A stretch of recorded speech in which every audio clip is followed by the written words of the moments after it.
वनमाली वासुदेवा जगन्मोहन राधा.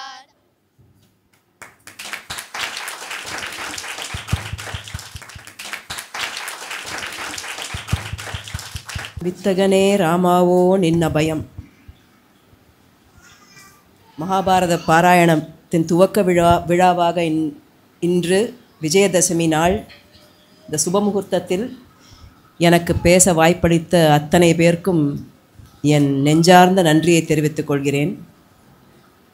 உலகம் யாவையும் என்ற பாடலை பற்றி சொன்னார்கள். கம்பன் மிகப்பெரிய நுட்பம் செய்கிறான். இது கம்பராமாயணத்தின் முதல் பாடல், கடவுள் வாழ்த்து பாடல். அதில் கம்பன் என்ன சொல்ல வருகிறான் என்றால், தன்னுடைய தத்துவத்தை அவன் சித்தாந்தப்படுத்துகிறான். உலகம் யாவையும் தாமுளவாக்கலும் நிலை பெறுத்தலும் நீக்கலும் நீங்களா அழகிலா விளையாட்டுடையார் அவர் தலைவர் அன்னவர்க்கே சரண் நாங்களே. இதிலிருந்து என்ன தெரிய வருகிறது என்றால், கம்பன் ஏகேஸ்வரவாதி, கடவுள் ஒருவனே என்று நம்பியவன். அந்த கடவுள் நாம் என்ன சொல்கிறோம், பொதுவாக படைக்கும் தொழிலை, காக்கும் தொழிலை, அழிக்கும் தொழிலை செய்கிறான் என்று தானே சொல்கிறோம். ஆனால் கம்பன் என்ன சொல்கிறான் பாருங்கள், தாம் உளவாக்கலும், படைத்தல் என்று சொல்லவில்லை, தாம் உளவாக்கலும் என்கிறான். ஒரு மண்ணை எடுத்து பொம்மை செய்வதும் படைப்பது தான். ஆனால் அந்த மண் அங்கே இருக்கிறது, அதை எடுத்து பொம்மை செய்கிறோம். அது என்ன பெரிய விஷயம்? இல்லாத பொருளை உருவாக்குவது தாம் உளவாக்கலும். அதையல்லவா இறைவன் செய்கிறான். தாம் உளவாக்கலும் நிலை பெறுத்தலும், காத்தல் என்று சொல்லவில்லை, நிலை பெறுத்தலும், உருவாக்கிய பொருளை முதிர்ச்சி அடையும் வரை தக்க வைப்பது, அதுதான் தாம் உளவாக்கலும் நிலை பெறுத்தல்.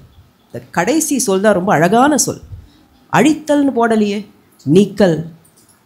எந்த ஒரு பொருளையும் அழிக்க முடியாது. ஒன்று மற்றொன்றாக மாறும், அதை முற்றாக அழிக்க முடியாது. ஒரு காகிதத்தை எடுத்து நெருப்பில் போட்டால் சாம்பல் ஆகிவிடும், சாம்பல் மண்ணோடு மண்ணாகிவிடும், கடலில் கரைத்தால் நீரோடு நீராகிவிடும். அதுபோலவே தான் இந்த உடலும் ஆன்மாவும். உடல் இல்லாமல் போனாலும் ஆன்மா இருந்து கொண்டே இருக்கும், அடுத்த உடலை தேடி செல்லும், அந்த உடலில் பிரவேசிக்கும். எனவே அழித்தல் என்று போடாமல் நீக்கல் என்று போட்டான். ஒன்று மற்றொன்றாக மாறுவது.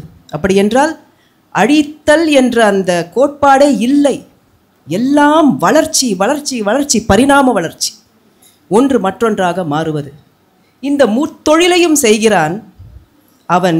அதை அழகிலா விளையாட்டாக செய்கிறான், லகுவாக.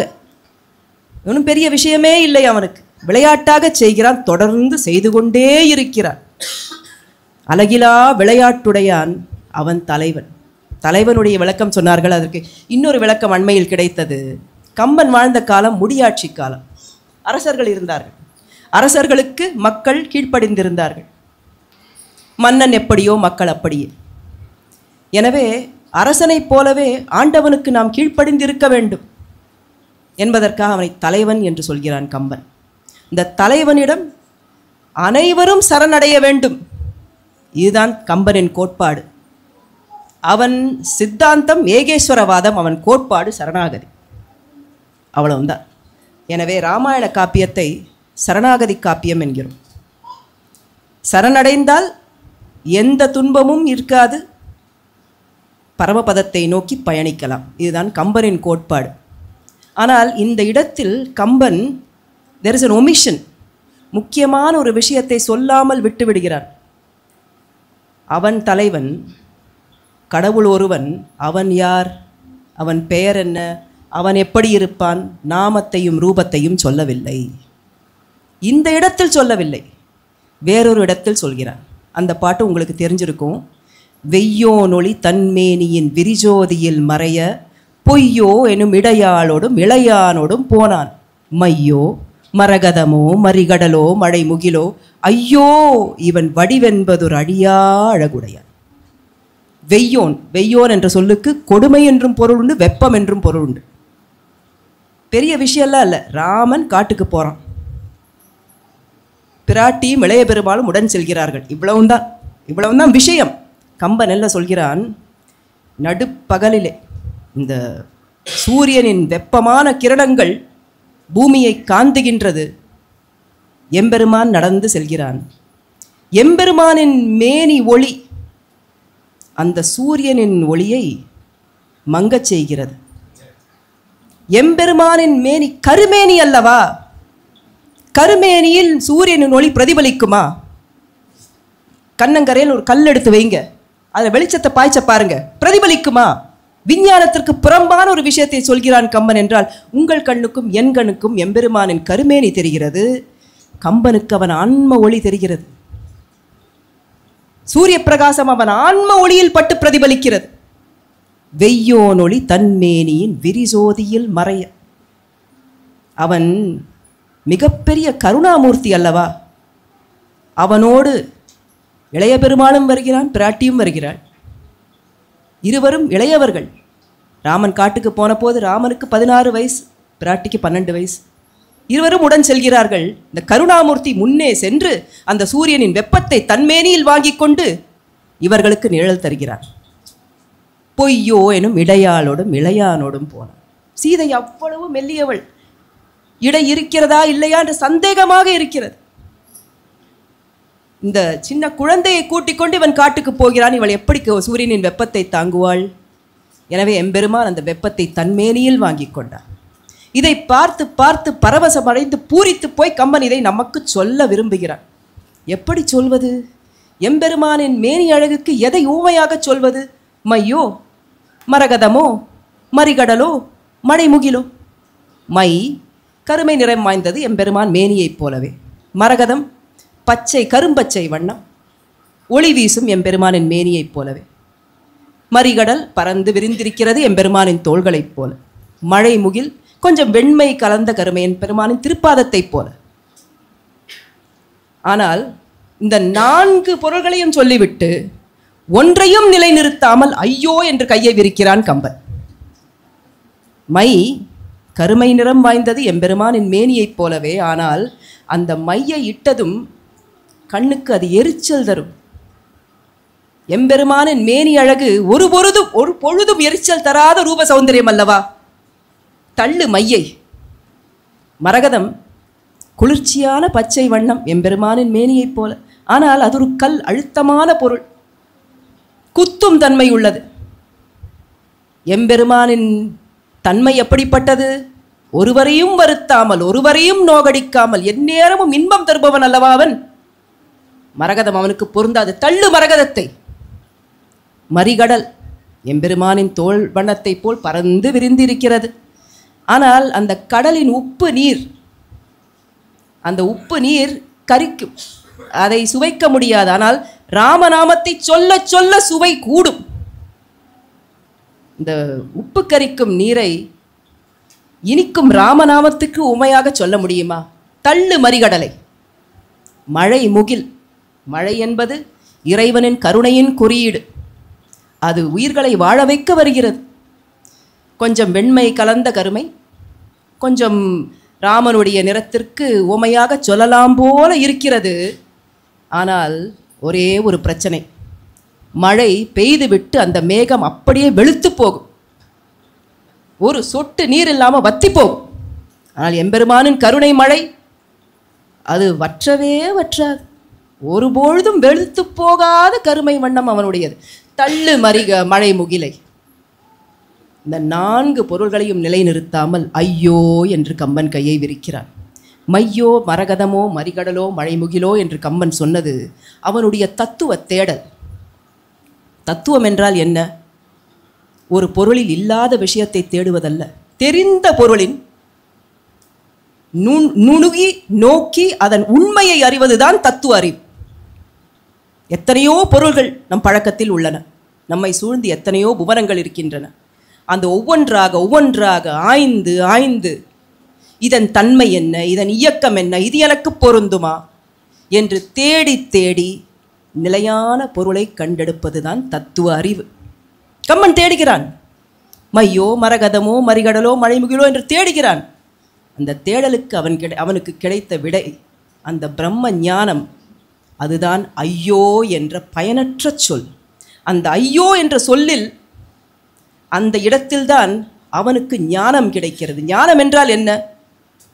அறியாமை கலப்பு இல்லாத அறிவு. படைக்கும் பொருளை, படைப்பாளியை, படைக்கப்பட்ட பொருள் வர்ணிக்க முடியுமா? ஒரு பானை குயவன் இப்படி இருக்கிறான் என்று காட்ட முடியுமா? பானையை குயவனுக்கு உதாரணமாக காட்ட முடியுமா? படைப்பாளிக்கு படைக்கப்பட்ட பொருளை ஊமையாக காட்ட முடியுமா? முடியாது. அவன் அதற்கும் அப்பாற்பட்டவன் என்று சொல்ல வருகிறது ஐயோ என்ற அந்த சொல். அது கம்பனின் தத்துவ ஞானம் முதிர்ச்சி அடைந்ததை காட்ட வருகிறது அந்த சொல். இத்தனை பொருள்களும், மை என்பது நெருப்பிலிருந்து வருவது, கடல் மறிகடல் என்பது நீரை கொண்டது, மழை முகில் என்றது காற்றிலிருந்து வருவது, ஆகாசத்தில் உள்ளது, மரகதம் என்பது மண்ணிலிருந்து வருவது, பஞ்சபூதங்கள். இந்த பஞ்சபூதங்களும் தன் அழகை இழக்கும். படைக்கப்பட்ட அத்தனை பொருள்களும் பரிணாம வளர்ச்சி அடைந்து அழகை இழக்கும். நமக்கும் வயதாக அழகு குறைந்து கொண்டே வரும். இப்பொழுது இந்த பூமிக்கு வயதாகி கொண்டிருக்கிறது, அழகு குறைந்து வருகிறது. ஆனால் அவனுடைய அழகு, அவன் படைப்பாளி அல்லவா, இதற்கு அப்பாற்பட்டு நிற்கிறான். அவனுடைய அழகு அழியா அழகு.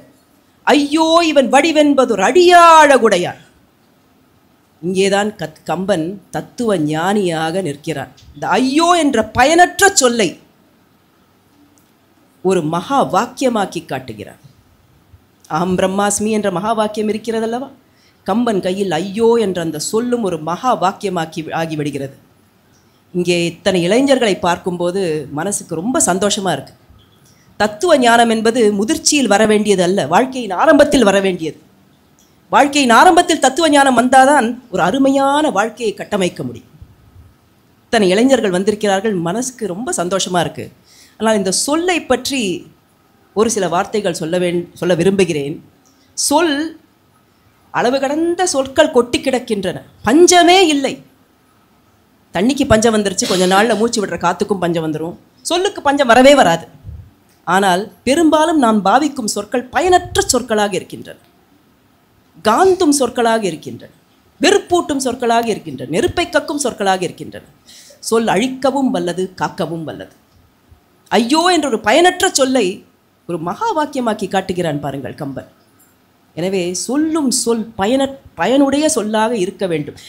எதிரில் இருப்பவர்களுடைய வாழ்க்கையை மேம்படுத்தும் சொல்லாக இருக்க வேண்டும். கைத்தட்டு வாங்க வேண்டும் என்று எதையும் சொல்லிவிடக்கூடாது, அது முக்கியமல்ல. ஒரு தாய் பாலை அறிந்து ஊட்டுவாள், தாயினும் சாலப் பரிந்து என்று திருவாசகம் பேசுகிறது. ஒரு தாய் குழந்தைக்கு எப்பொழுது பால் தேவைப்படும் என்று தெரிந்து அந்த பாலை வலுக்கட்டாயமாக ஊட்டுவாள். அதுபோல இப்படிப்பட்ட உபன்யாசகர்கள் இதை கற்றுக்கொண்டு நீங்களும் பிறருக்கு எடுத்து சொல்ல வேண்டும். அவர்களுக்கு விருப்பம் இல்லை என்றாலும் அவர்களை கொஞ்ச நேரம் உட்காரு, நான் மகாபாரதத்துலேருந்து ஒரு கதை சொல்கிறேன்னு சொல்லி யாருக்கிட்டையாவது தினமும் ஒரு கதை சொல்லுங்க, ஒரு உபதேசம் கொடுங்க. அவங்களுக்கு பிடிக்கலைனாலும் நீங்கள் வலுக்கட்டாயம் அதை செய்யணும். ஏன்னா அப்படித்தான் நீங்கள் அவங்களுடைய வாழ்க்கையை மேம்படுத்த முடியும்.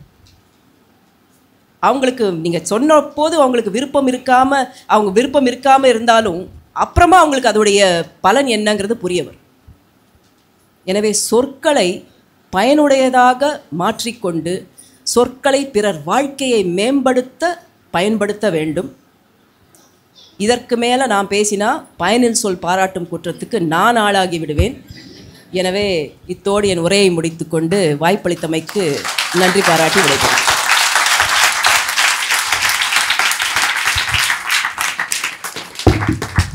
நன்றி டாக்டர் பிரியாஜி.